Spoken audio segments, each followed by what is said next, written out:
Let's study and understand from this video regarding the bioequivalence and drug product assessment in Vivo.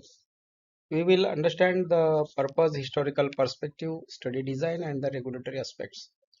You might be knowing about the bioequivalence studies. There are different types of in vivo BE studies like pharmacokinetics studies, then pharmacodynamic studies, and the clinical endpoint studies. In pharmacokinetic study, we measure the plasma concentration or blood concentration of the drug. We study the kinetics. Then in dynamics, we study the effect of drug. And in clinical endpoint study, we study the least sensitive and used for the locally acting drugs or special cases. So clinical endpoint study means it is the study for many of the times it is for locally acting drugs, topical products, and for some of the special cases it is least sensitive. Coming to the objectives of these studies, why we perform the bioequivalence studies. Bioequivalence studies are performed to compare the formulations, uh, performance between pharmaceutically equivalent products. So for example, if you are making a tablet formulation or capsule formulation, you are making generic formulation, or you are making some novel type of formulation, you will compare with the reference. So whether the test formulation is similar in the therapeutic effect or not, that is compared or tested through the bioequivalence studies. These demonstrate the therapeutic equivalence, that is with the same clinical effects and safety.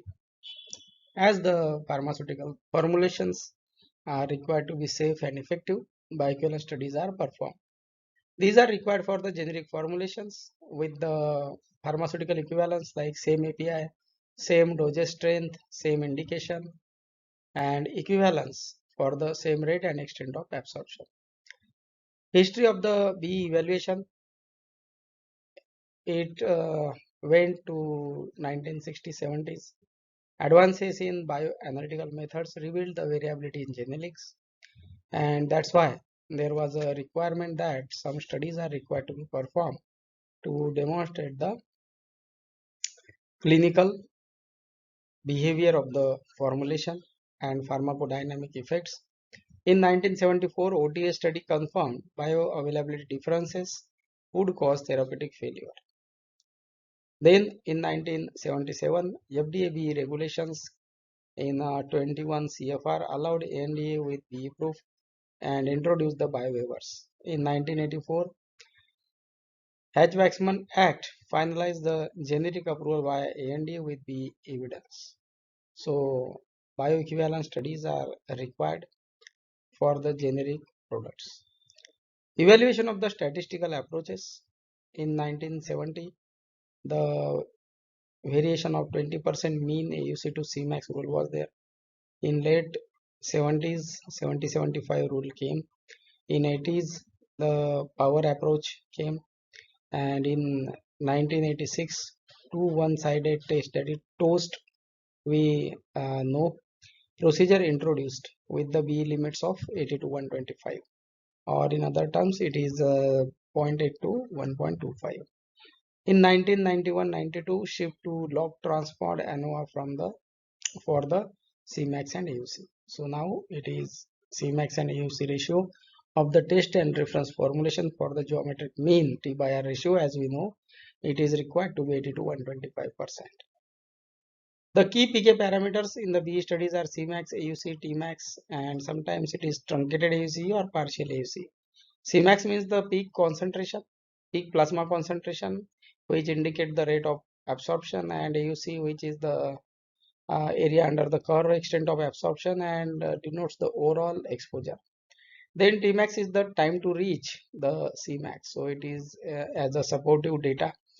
Then partial AUC for early and late exposure assessment for the certain formulations, in which the AUC is related directly to the effect of the formulation or clinical effect.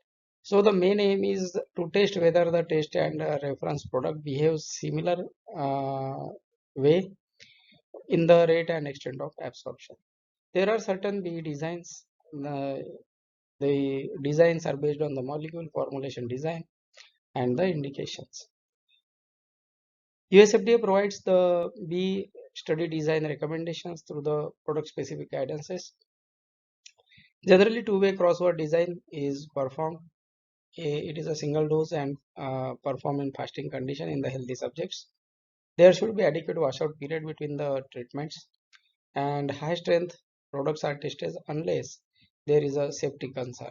Then generally failed studies are required for some of the IR and mostly for all the MR formulations with the high fat, high calorie meal. And for long half-life drugs, parallel studies are done. Then, as we know, the in vivo BE studies are pharmacokinetics, then pharmacodynamic and clinical endpoint types. There are certain biowaivers we can get for the BE studies. There is no need to perform BE studies. For the formulations like oral solutions, if the excipients don't affect the absorption, you directly can go ahead for the waiver. Then for lower strengths, for the IR formulations mainly, which show the same proportional composition, same manufacturing process and dissolution acceptance. For some of the MR products, lower strength, you can get the waiver. Then for BCS based biowaivers, for BCS class 1 and 3 drugs, you can get the waiver. And acceptance is based on the comparative dissolution and the proportional similarity between the formulations. So B studies ensure that therapeutic equivalence between the test and reference product.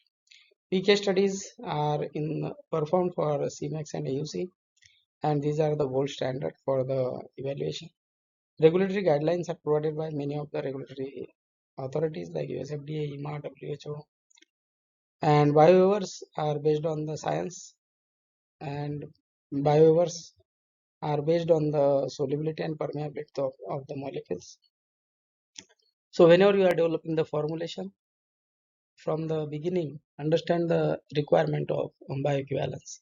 It will help you to improve the formulation and it will help you to deliver the product within the timelines. Thank you.